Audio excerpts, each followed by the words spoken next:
Sean bienvenidos a la clase de señales y sistemas discretos. Primero empezaremos por definir qué es una señal en tiempo continuo. Una señal en tiempo continuo es una señal de naturaleza analógica. Ejemplo, podemos citar a la onda seno, a las señales de voz, a señales aleatorias o a señales que provienen de fuentes físicas. Es decir, que provienen de la transformación de una magnitud física en señales eléctricas.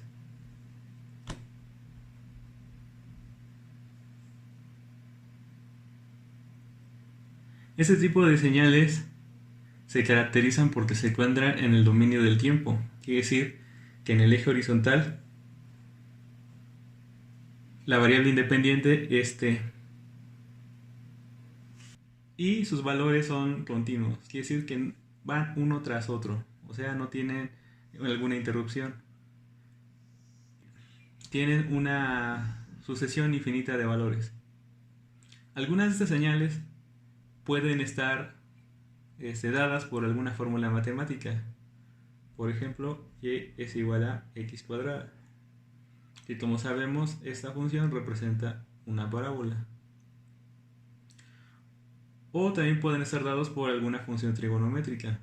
Por ejemplo, y es igual a seno de x o a coseno de x, entre otras funciones matemáticas. A este tipo de señales se les conoce como deterministas. Por otra parte, hay señales que no se pueden determinar a través de una función matemática, entonces son señales no deterministas. Ejemplo, la señal de la voz. No hay una fórmula matemática que la represente adecuadamente. Al no ser esto posible, se hace la descomposición de esa señal en sus componentes. ¿Qué quiere decir esto? Conjuntos de pequeñas señales a través de funciones seno y funciones coseno. Para lograr darle una interpretación se utilizan herramientas como la serie de Fourier y la transformada de Fourier. Bueno, esto sería tiempo continuo, pero ¿qué es tiempo discreto? El tiempo continuo sabemos que tiene su variable independiente t y está dado por una función que pertenece al dominio del tiempo. En el tiempo discreto sucede un proceso en el cual se toman pequeñas partes de la señal que está en tiempo continuo. Esos instantes que se toman de la señal en el tiempo continuo se conocen como muestras y se representan en funciones que están de la siguiente forma. Aquí el tiempo ya no se va a llamar t, ahora el tiempo se llama n, el cual está dado por una función, pero esa función pertenece a n. La variable independiente, a diferencia del tiempo continuo, es n. Y a diferencia de esa sucesión de puntos que parecieran no tener fin, se conocen como muestras. Quiere decir que son pequeños pedazos de la señal original. Este proceso, para explicarlo de alguna forma, hagan de cuenta que tienen una señal original aquí. Esta a su vez se pasa por un procesador, el cual hagan de cuenta que es como si tuviera un interruptor.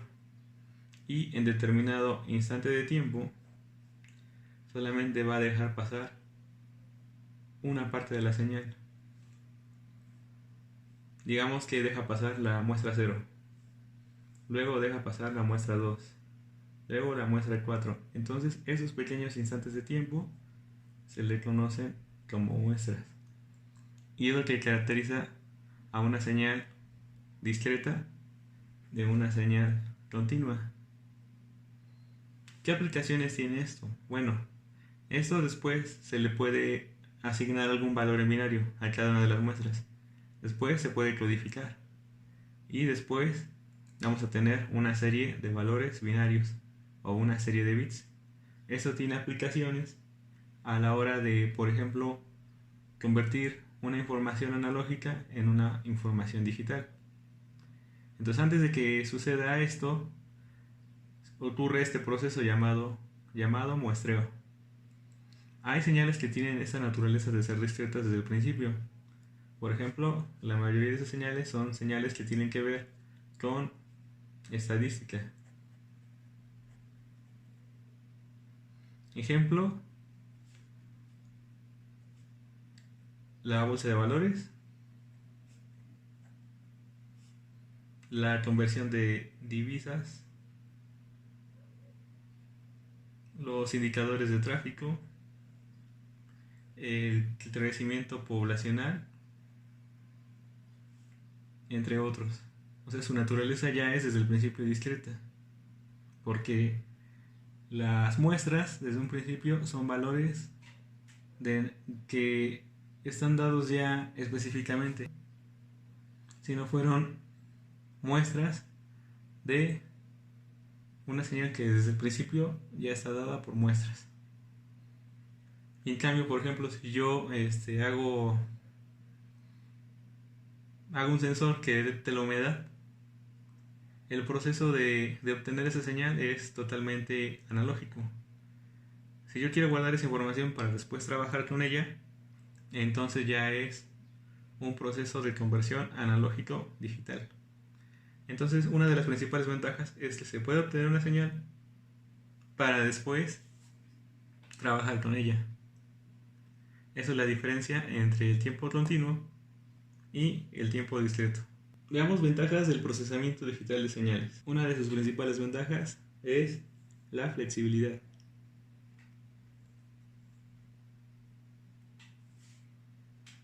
Esa ventaja permite reconfigurar, por ejemplo, operaciones del proceso digital de señales sin más que cambiar un programa.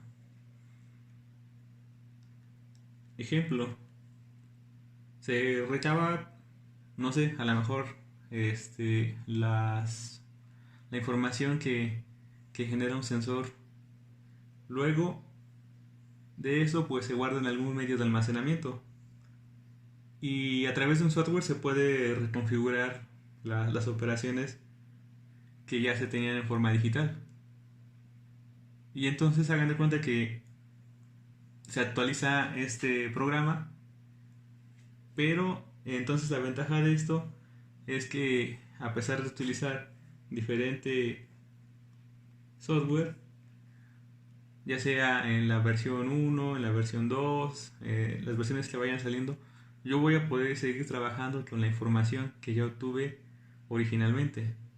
Entonces el procesamiento digital permite tener esa flexibilidad.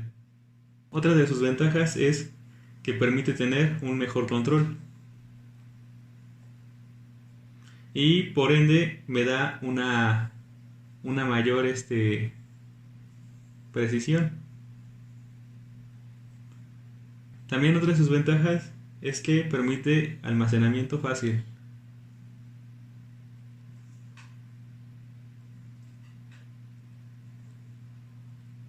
¿Qué quiere decir? Que yo lo puedo transportar ya sea en algún disco duro, en alguna memoria o incluso a la nube.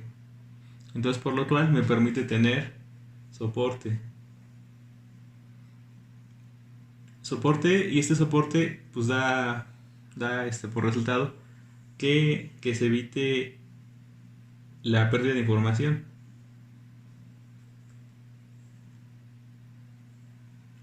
Y quiere decir que esta información siempre va a estar disponible para poder trabajar con ella.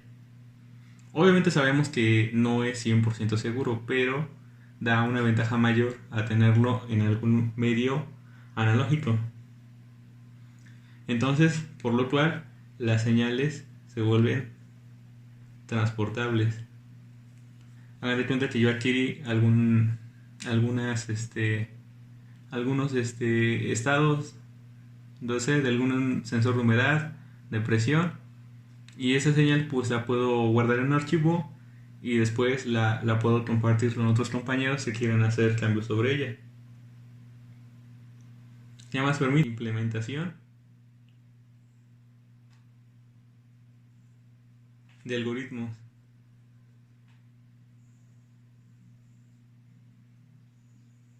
De algoritmos de procesamiento más complicados.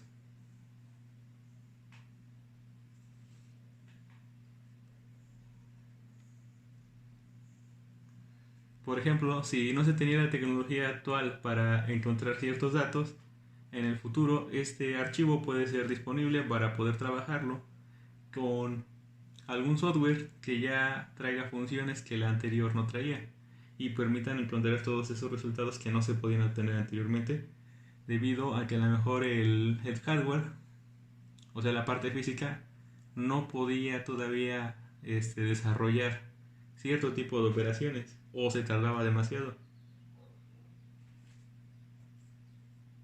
También otra ventaja es que es más económico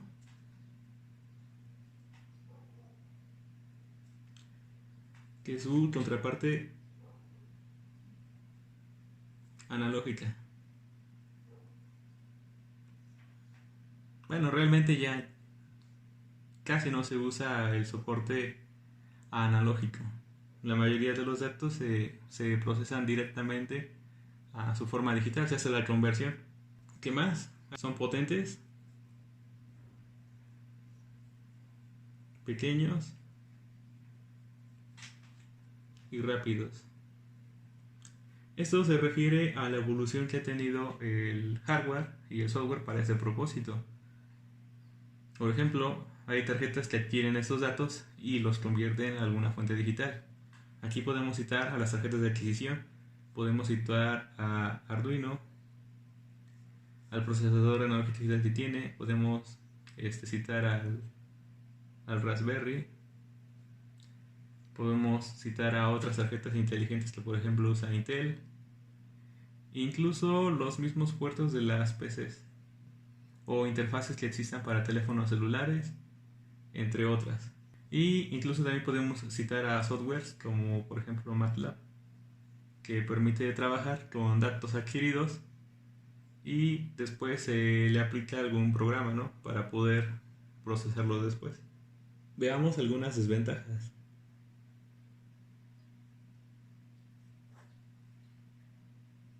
Una de sus principales ventajas es la limitación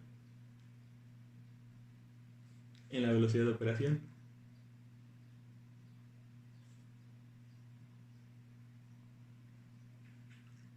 Pero eso sucede en todas las generaciones.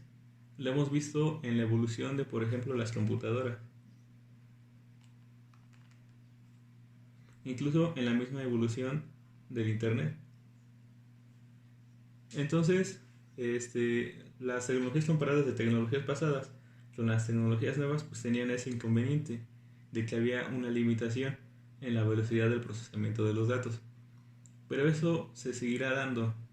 Cada vez este tipo de equipos pues van evolucionando con respecto a sus predecesores. Otra de las desventajas es la conversión. Eso se refiere a que la conversión de una señal analógica a digital obtenida muestreando la señal y configurando las muestras produce una distorsión. Entonces en el proceso de conversión de analógico a digital existe cierta pérdida de información.